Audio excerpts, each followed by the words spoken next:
एक ओंकार सतनाम करता पुरख निर्भय निर्वैर अकाल मूरत अजूनी सैभं गुरु प्रसाद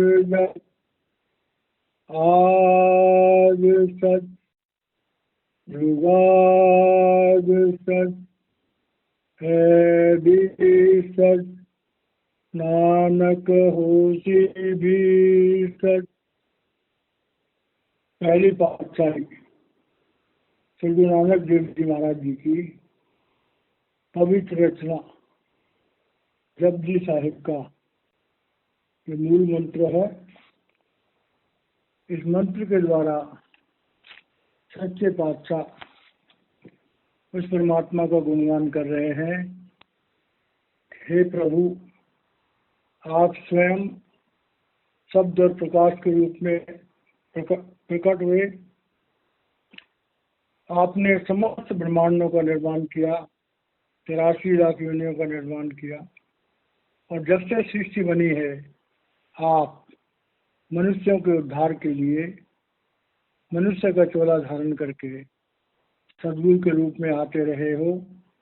आज भी आप मनुष्य शरीर में सद्गुरु के रूप में कहीं न कहीं जीवों का उद्धार करने के लिए पृथ्वी पर मौजूद हो, और जब तक ये संसार रहेगा तब तक आप संसार में मानव रूप धारण करके सद्गुरु के रूप में जीवों को चेताते रहो। अब जपजी साहब के स्वाध्याय में आज हम 22वीं पौड़ी लेते हैं। ये 22वीं पौड़ी सच्चे पातशाह श्री गुरु नानक देव जी महाराज जी ने अपनी यात्राओं में एक बार वो एक बहुत पढ़े लिखे मौलवी से उनकी मुलाकात हुई। अब मौलवी जी ने वो नानक देव जी की प्रशंसा सुनी हुई थी। उन्होंने वो नानक देव जी महाराज जी के साथ धार्मिक चर्चाएं करी, और चर्चा करते करते एक बार मौलवी जी ने श्री गुरु नानक देव जी महाराज जी से कहा कि आप बहुत ज्ञानी हैं, मैंने सुना है, पढ़ा है, कोई धर्मशास्त्र तो कहता है 3 आकाश, कोई धर्मशास्त्र कहता है 7 आकाश। तो भाई आप ज्ञानी इंसान हो, आप बताओ कितने आकाश होते हैं? तो श्री गुरु नानक देव जी महाराज जी ने कहा, भाई आकाश तो लाखों हैं, अनंत है। तो मौलवी जी बोलते हैं कि भाई आपकी बात पर कैसे विश्वास किया जाए, ये बात तो किसी धर्मशास्त्र में लिखी हुई नहीं है। तो सच्चे पातशाह ने कहा कि भाई तुम्हें अगर विश्वास नहीं है तो चलो हमारे साथ सैर करने चलो, हम तुम्हें लाखों आकाशों की सैर करा देते हैं। अब मौलवी जी बेचारे डर गए, बुजुर्ग आदमी थे। उन्होंने कहा, भाई मुझ में तो इतनी हिम्मत है नहीं, मेरा बेटा जवान है, वो भी पढ़ा लिखा है, आप उसको ले जाइए और उसको दिखा दीजिए, अगर उसने देख लिया तो मैं मान जाऊंगा। तो ठीक है, मौलवी जी ने अपने बेटे को बुलाया।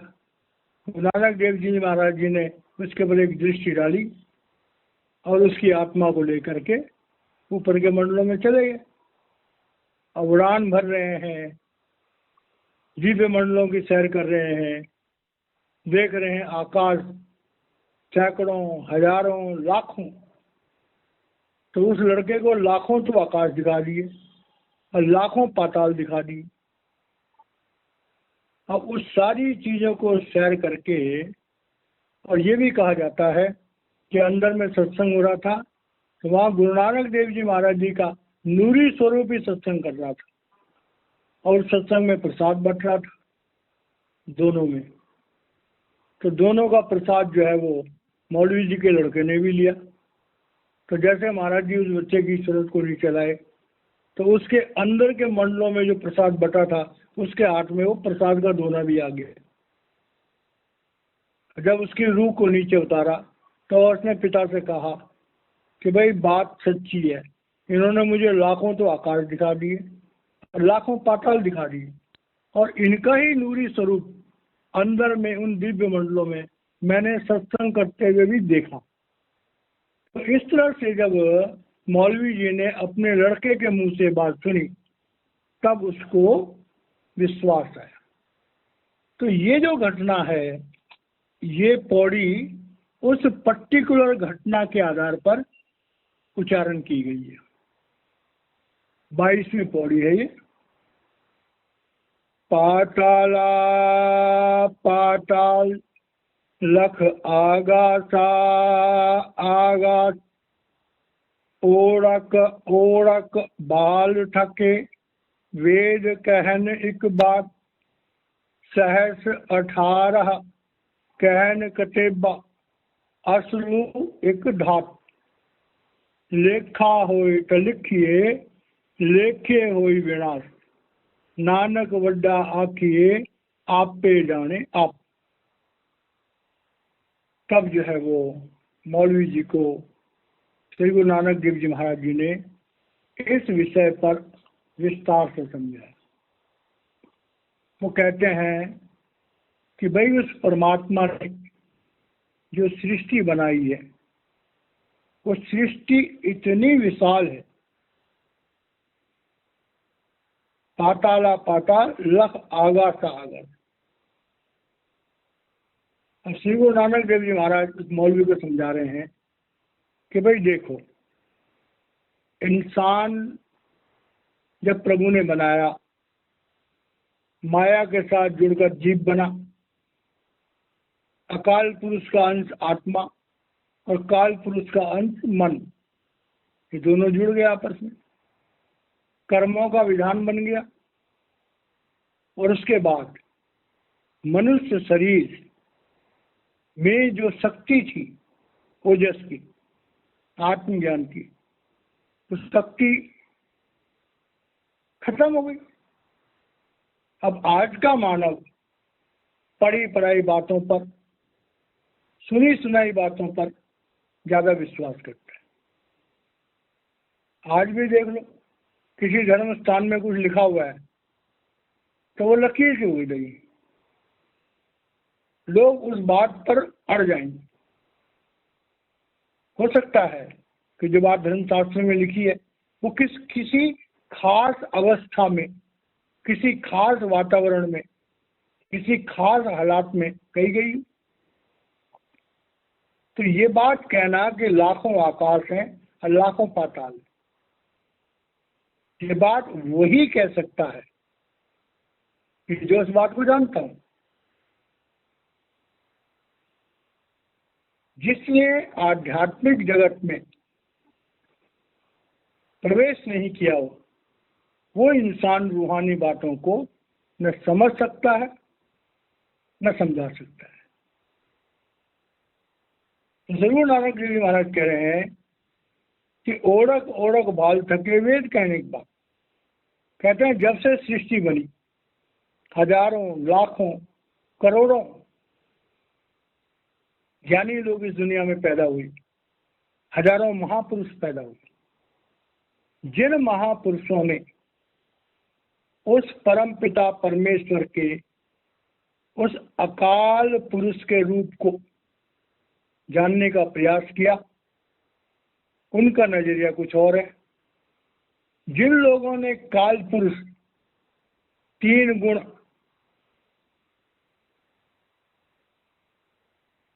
तमोगुण रजोगुण सतोगुण, 3 शरीर, पिंडी शरीर, अंडी शरीर, ब्रह्मंडी शरीर, 3 मन, पिंडी मन, अंडी मन, ब्रह्मंडी मन। तो ये जो रचनाएं हैं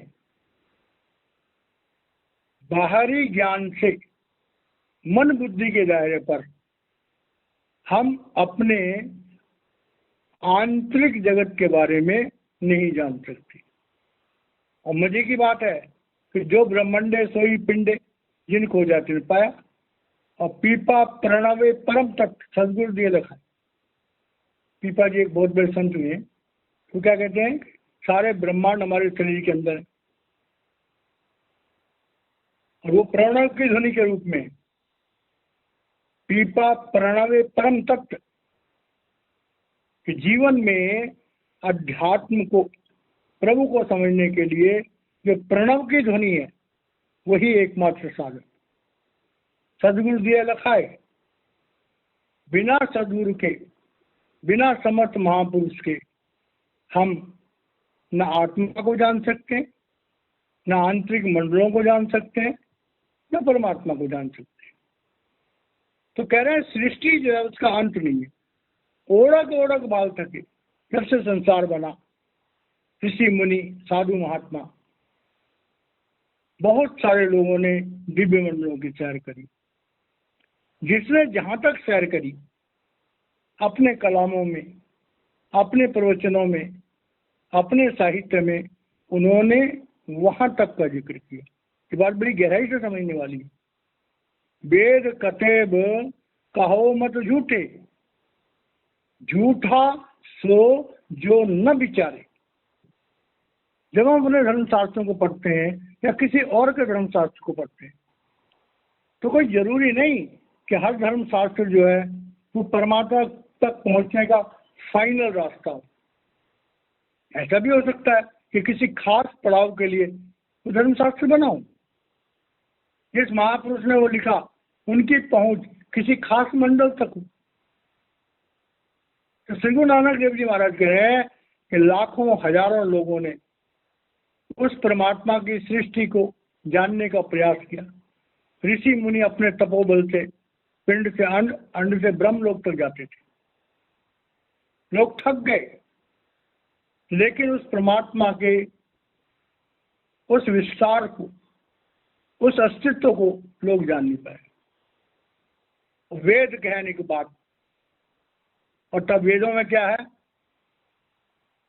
नेति नेति कह जी वेद कहें। तो वेदों में क्या था, ना इति ना इति ना इति, भाई कुछ और है, कुछ और है, कुछ और है। और वेदों के बारे में कहते हैं त्रैगुण्य विषया वेदा। भगवान कृष्ण अर्जुन को समझाते हैं कि हमारे वेदों में 3 गुणों के विस्तार के बारे में बताया गया। त्रैगुण्य विषया वेदा, निश्चय गुणो भवर्जुन, निर्द्वंद्वो नित्य सत्यस्थ, निर्योग्य क्षेम आत्मवान। भगवान कृष्ण अर्जुन कहते हैं, अर्जुन 3 गुणों में मन बुद्धि का दायरा है। 3 गुणों के अंदर हम उस परमात्मा को नहीं प्राप्त कर सकते। हमारे वेद हों, शास्त्र हों, पुराण हों, उनमें 3 गुणों की अंतर्गत जो साधना आती है उसी का जिक्र है। उपनिषदों में जरूर कुछ महापुरुषों के अपने अनुभवों का बयान है। तो यहाँ पर कह रहे हैं कि उस परमात्मा की सृष्टि को, उस परमात्मा के विस्तार को, जब से सृष्टि बनी है बहुत सारे महापुरुषों ने जानने का प्रयास किया और उन महापुरुषों के प्रयासों से ही वेदों की रचना हुई, उपनिषदों की रचना हुई, पुराणों की रचना। लेकिन अंत में वेद कहने के बाद अब एक बात क्या है कि वो परमात्मा अनादि है, वो परमात्मा अनंत है, वो परमात्मा अगम है, वो परमात्मा अलग है। तो यहाँ पर कहकर छोड़ दिया।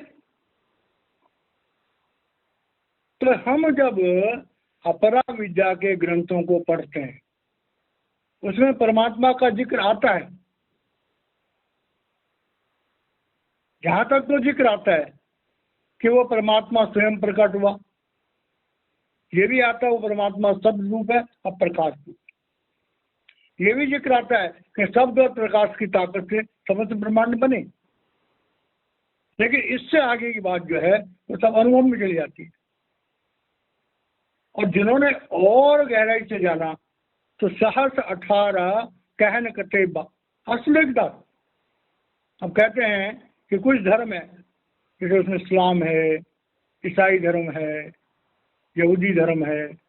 उन धर्मों की धर्म पुस्तकों में कई जगह बयान आया है कि 18,000 प्रकार की रचनाएं हैं विभिन्न मंडलों में। लेकिन वो किताबें भी ये कहती हैं कि असल इकदाद, कह रहे हैं ये बात सत्य है कि ब्रह्मांड चाहे कितने भी हों, करोड़ों हों, लाखों हों, लेकिन उन ब्रह्मांडों को चलाने वाली ताकत, उन ब्रह्मांडों को उनके अस्तित्व में बनाए रखने वाली ताकत, वो सिर्फ एक है, उस परमपिता परमेश्वर की, और उसका रूप है शब्द रूप। गुरबाणी भी कहती है कि शब्द धरती शब्द आकाश, शब्द शब्द भया प्रकाश, सगली सृष्टि शब्द के पाछे, नानक शब्द घटो घटाचे। तो जो मर्जी धर्म शास्त्र पढ़ लो, उसमें बयान करने के तरीके में थोड़ा बहुत फर्क हो सकता है, लेकिन सच्चाई यही है कि वो परमात्मा अदृश्य है, अगोचर है। जिस किसी ने उस परमात्मा को जानने का प्रयास किया तो शब्द रूप और प्रकाश रूप में प्रकट हुआ। समस्त ब्रह्मांड उसने बनाए, समस्त ब्रह्मांडों में उसका निवास है। इस मनुष्य शरीर में भी परमात्मा का ही निवास है। उस परमात्मा की शक्ति से ये संसार चल रहा है। हम लोग भी अगर जिंदा हैं तो तभी तक जिंदा है जब तक हमारे अंदर आत्मा है। आत्मा परमात्मा का अंश है। जिस दिन आत्मा हमारे शरीर को छोड़कर चली जाती है, उस दिन जो है, चाहे हमारा कितना ही प्रियजन क्यों नहीं हो, हम उसे मुर्दे की तरह ट्रीट करते हैं और घर से बाहर कर देते हैं, और फिर कहते हैं कि जल्दी से जल्दी इस मुर्दे को निकालो और अपने धर्मों के मुताबिक चाहे उसको जला दो और चाहे उसको दफना दो। तो कितने बड़े रहस्य की बात है कि वो परमात्मा कण कण में व्याप्त है, वो परमात्मा हमारे अंदर भी व्याप्त है। लेकिन अज्ञानता के कारण से कह लो, संसार के पसारे के कारण से कह लो, संसार के मोह माया से कह लो, हमें इतना टाइम ही नहीं मिलता कि हम उस परमात्मा की हकीकत को जानने का प्रयास करें। और जब हम परमात्मा की हकीकत को जानने का प्रयास करेंगे तो हमें अपनी हकीकत को भी जानना पड़ेगा कि मैं कौन हूँ। क्या मैं शरीर हूँ? क्या मैं मन हूँ? क्या मैं बुद्धि हूँ? नहीं। अगर मैं आत्मा हूँ तो मेरा क्या स्वरूप है? कौन मुझे बताएगा? तो हमारे जीवन में एक आत्मज्ञानी गुरु की आवश्यकता हमें महसूस होती है। श्री गुरु नानक देव जी महाराज कह रहे हैं कि धर्म पुस्तकें मुबारक हैं, जिस मर्जी धर्म की हो, उसमें जो व्याख्या की गई है सब सच है, लेकिन अलग अलग परिस्थितियों में वो व्याख्या की गई। हम जब धर्मों का कंपैरिजन करते हैं तो वो कंपैरिजन हमें इस लेवल पर करना चाहिए कि किस धर्म शास्त्र में किस लेवल तक की बात की गई। हर महापुरुष ने उस परमात्मा को जानने का प्रयास किया, और जो भी सच्चा मुर्शिद हुआ है उसने उस परमात्मा को जाना है। नानक देव जी ने कहा, नानक का 5 शब्द जिससे जाएगा। किसी फकीर ने कहा, मन खुदारा आस्कारा दीदा अम, दर सूरत इंसान दीदा अम। हमने प्रभु को देखा है जाहिरा जहूर, लेकिन इंसान के चोले में काम करते हुए देखा। बंदे को खुदा मत कहो, बंदा खुदा नहीं, लेकिन खुदा के नूर से बंदा जुड़ा नहीं। जिस इंसान के अंदर कुछ खुदा का नूर चमकता है, हम उसकी भी वंदना करते हैं, उसकी भी पूजा करते हैं, उसका भी सम्मान करते हैं। तब्बो घट मेरे साइया सुंजी से ना कोई, बलिहारी व घट की जागट प्रकट हो। वो परमात्मा जहां प्रकट हो जाए वो शरीर मुबारक है, चाहे वो किसी भी धर्म का हो। मौलाना रूम साहब थे, आत्मज्ञानी थे। संत तबरेज जी महाराज थे, आत्मज्ञानी थे। रबिया बसरी थी, आत्मज्ञानी थे। ख्वाजा हाफिज थे, आत्मज्ञानी थे। हजरत मियां मीर थे, आत्मज्ञानी थे। कबीर साहब, गुरु नानक देव जी महाराज, बहुत सारे संत आए। तो जब हम प्रभु प्रेमियों की बात करते हैं तो उनके मजहबों के लेवल से हम उनकी आध्यात्मिक तरक्की को नहीं जान सकते। आध्यात्मिक तरक्की इंडिविजुअल है। जो उसे पा लेता है, सारा संसार उसका बन जाता है, वो सारे संसार का बन जाता है। अब आगे कह रहे हैं कि लेखा हो तो लिखिए, लेखे हो बना। अब श्री गुरु नानक देव जी महाराज उन मौलवी साहब को कह रहे हैं, भाई तुम बताओ, प्रभु को जानने के लिए संसार में धर्म पुस्तकें बनी हैं। अब लेखा हो तो लिखिए, उस परमात्मा की, उस सृष्टि का, उसके कारोबार का क्या किसी धर्मशास्त्र में उसका हिसाब किताब लिखा हुआ है क्या?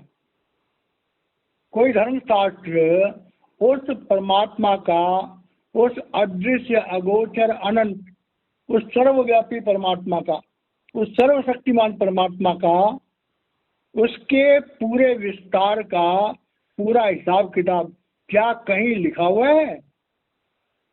क्या कोई संसार में ऐसी धर्म पुस्तक है कि जिसमें उस परमात्मा के समस्त विस्तार का, समस्त सच्चाई का वर्णन लिखा हुए तो लिखिए।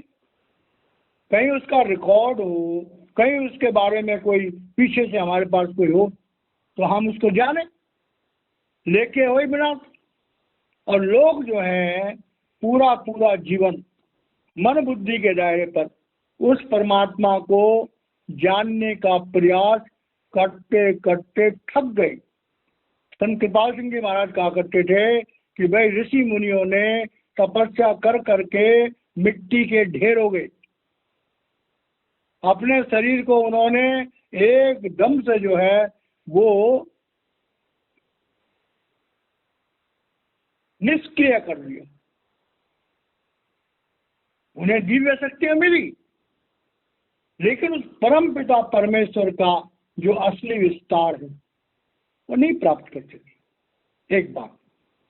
दूसरी बात यह है कि जो मनुष्य शरीर धारण करता है उसकी एक अवधि होती है। धर्म शास्त्रों के मुताबिक सतयुग में लोगों की उम्र बहुत ज्यादा थी, त्रेता में थोड़ी कम हुई, द्वापर में और कम हुई, और आज का इंसान तो 100 साल भी बड़ी मुश्किल से जीता है। तो कह रहे हैं कि प्रभु प्राप्ति के रास्ते पर चलने वाले लोग अलग अलग तरीकों से अपने धर्मों के अंतर्गत रह करके प्रभु के बारे में जानने वाले हजारों लाखों इस दुनिया से चले गए। उसकी खोज में उन्होंने पूरा जीवन लगा दिया, लेकिन उस परमात्मा का जो विस्तार था, उसकी जो वास्तविक था, वो नहीं पा सके। नानक वड्डा आखिए आपे जाने। अब यहाँ पर आ गई बात सरेंडर की। हमारी बुद्धि इतनी विशाल नहीं कि हम उस चेतनता के महासागर परमात्मा को जान सके। कह रहे हैं कि नानक वड्डा आखिए, भाई हमारे पास एकमात्र साधन है, हम उस प्रभु के शरणागत हैं। हे परमात्मा, तू सर्वश्रेष्ठ है, तू हम सबका मालिक है। अब वो हमारा मालिक है तो हम आखिए। अब आखिए कैसे बोलेंगे? शुरू में हम भावना से बोलेंगे। इसमें एक बहुत अच्छी बात है कि जिन भाई बहन की जिंदगी में एक जिंदा सदगुरु मिल जाता है, और सदगुरु में वही गुण होते हैं जो परमात्मा में होते हैं। वैसे सब में होते हैं, लेकिन सदगुरु में प्रकट होते हैं। तो सदगुरु को जब हम देखते हैं, लोग क्या बोलते हैं? देख देख जीवा। मतलब उस सदगुरु की तरफ हमारी आत्मा आकर्षित होती है। तो जब कोई भाई बहन अपने धर्म पर पूरा विश्वास करता है, अपनी धर्म पुस्तकों पर विश्वास करता है, अपने धर्म स्थानों पर विश्वास करता है, अपनी धर्म पुस्तकों का स्वाध्याय करता है, अपने धर्म स्थानों में बार बार जाता है, अपने जीवन को सुधारने का प्रयास करता है, प्रभु से प्रार्थना करता है, हे प्रभु मैं आपसे मिलना चाहता हूँ, आप कोई वसीला करो। प्रभु वसीला करता है। जब हमारी भावना सच्ची होती है तो परमात्मा हमें उस पोल से जोड़ने का पूरा प्रबंध करता है जहाँ पर परमात्मा प्रकट है। तो नानक वड्डा किए आपे जाने आप, क्योंकि उस परमात्मा को परमात्मा ही जानता है और कोई नहीं जान सकता, या फिर वो जानता है जो उस परमात्मा से एक रूप हो गया था, दो से एक रूप हो गए थे। चित्त न तो मोर आवन को, लेकिन जो तो करके मोह पठाया। कसम पातशाह कहते हैं कि मैं उस प्रभु से एक में हो गया था, मेरा इस दुनिया में आने के लिए चित्त नहीं था। प्रभु ने मुझे कहा नहीं, तुम जाओ दुनिया में, लौट आए हैं यार के दर से, वक्त ने जब हमें पुकारा है। कबीर साहब कहते हैं हम तो भेजी दुर्दाम के लाए हुक्म मजूरी। लोगों ने इकबाल किया कि हम प्रभु से मिलते हैं, प्रभु के पास जाते हैं जीते जी। तो यहाँ पर श्री गुरु नानक देव जी महाराज कह रहे हैं कि भाई वो परमात्मा स्वयं को जानता है, या फिर वो परमात्मा को जानता है जो जीते जी मरना जानता है, जो जीते जी परमात्मा की दरगाह में जाता है, जो जीते जी परमात्मा को मिल के आता है, जिसे परमात्मा की तरफ से कमीशन मिलता है, प्रभु की तरफ से हुक्म होता है कि जाओ दुनिया में जाओ और मेरी शक्ति का इस्तेमाल करो। पिता अपनी ताकत पुत्र को देता है, पुत्र पिता की ताकत से संसार में जो है जीवों का उद्धार करता है। असल में जो गुरु नामदान देता है वो परमात्मा ही नामदान देता है। उस परमात्मा के शरीर, उस गुरु के शरीर में तो साक्षात परमात्मा स्वयं काम करता है। इसीलिए कहा गया है कि सदगुरु के दर्शन भी परमात्मा के ही दर्शन है। जो जन गुरु को पूजे सेवे, सो जन मेरे हरि प्रभु भाई। गुरु की पूजा सदगुरु पूजा, हरि की पूजा सदगुरु पूजा, कर कृपा नाम कराएं। तो जब कोई सच्चा सदगुरु दुनिया में आता है तो उसे प्रभु रूप समझ करके उससे आत्मज्ञान प्राप्त करना चाहिए। तो चलता फिरता परमात्मा है। तो हम लोगों के लिए शरीर धारण करके आए। गुरु जब नामदान देता है हमारे करोड़ों जन्मों के संचित कर्मों को अपने ऊपर ले लेता है, हमारे अंदर अपने नूरी स्वरूप को बिठा देता है, हमें 5 नाम का सिमरन देता है, जीते जी ज्योति और श्रुति का अनुभव देता है, काल के अंश हमारा लेखा बांटता है। अगर हम दोबारा जन्म लेंगे तो मनुष्य जन्म से नीचे नहीं जाएंगे। तो इतनी दातें गुरु जब हमें देता है तो हमारा फर्ज बनता है कि हम भी उस गुरु को नमस्कार करें। जो भाई बहन सत्संग को सुन रहे हैं उनके लिए एक सूचना है कि भाई यहाँ पृथ्वी पर आज भी वो गुरु मौजूद है। कल 20 तारीख थी, लाखों लोगों ने वक्त के सदगुरु संत राजेंद्र सिंह महाराज जी का जन्मदिन मनाया। वहां पर ईसाई धर्म के नुमाइंदे भी आए हुए थे, मुसलमान धर्म के नुमाइंदे भी आए हुए थे, और भी धर्मों के लोग आए हुए थे, और उन सब ने इकबाल किया कि वे हम अपने अपने धर्मों के ज्ञाता हैं, लेकिन संत राजेंद्र सिंह जी महाराज उस प्रभु के नुमाइंदे हैं।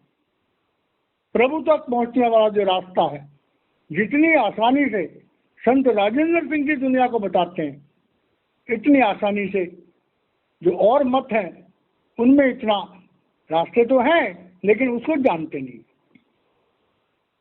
सारा संत समाज, बड़े बड़े धर्मगुरु आज के मौजूदा सदगुरु संत राजेंद्र सिंह महाराज जी का बड़ा सम्मान करते हैं, उन्हें एक नम्रता की मूर्ति कहते हैं।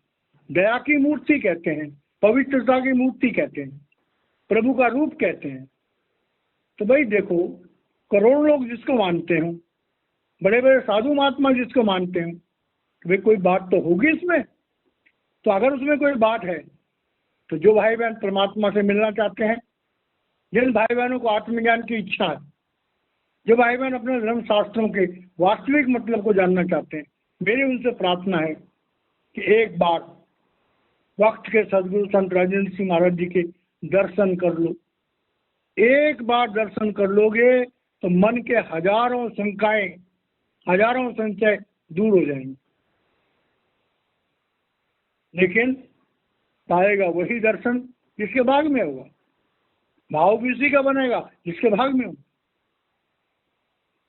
जिसके धुर से लिखी होती है वही सदगुरु के नजदीक जाता है।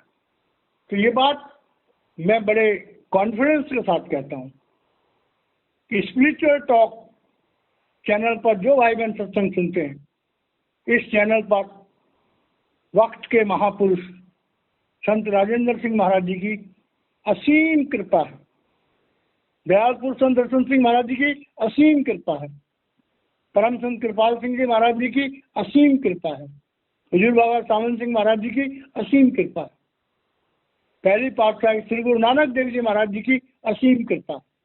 हमारा बड़ा सौभाग्य है कि बड़े थोड़े समय में महाराज जी की कृपा से अध्यात्म के काफी सारे पहलुओं पर डिस्कस हुई। संपूर्ण भगवत गीता 700 श्लोक स्पिरिचुअल टॉक पर कंप्लीट हो चुके हैं। संपूर्ण अष्टावक्र गीता 300 श्लोक उनकी व्याख्या स्पिरिचुअल टॉक चैनल पर है। और अभी गुरबाणी का जो ये जपजी साहिब का प्रोग्राम चल रहा है, 20-25 दिन में जपजी साहिब का भी पूरा विवरण, पूरा स्वाध्याय इस चैनल पर कंप्लीट हो जाएगा। मेरी सभी भाई बहनों से एक प्रार्थना है कि अगर आपकी नज़र में कोई सत्संग प्रेमी होता है तो उसे जरूर सूचित करें कि भाई ये सत्संग उपलब्ध है, जिनकी इच्छा वो सुन सकते हैं। जितने ज़्यादा लोग सुनेंगे उतना मेरा सौभाग्य है, मेरे सदगुरु की शिक्षाएं उतनी ज़्यादा फैलेंगी। और महाराज जी की शिक्षाएं वही है जो गुरु नानक देव जी महाराज जी की शिक्षाएं थी, कबीर साहब की थी, सुखदेव जी महाराज जी की थी, परमात्मा की थी। तो इस तरह से हमारा सौभाग्य है तो हम एक साथ मिल करके इन सत्संगों का लाभ उठाते हैं। तो ये हमारी 22वीं पौड़ी कंप्लीट होती है। आगे का हम कल करेंगे। जय महाराज जी।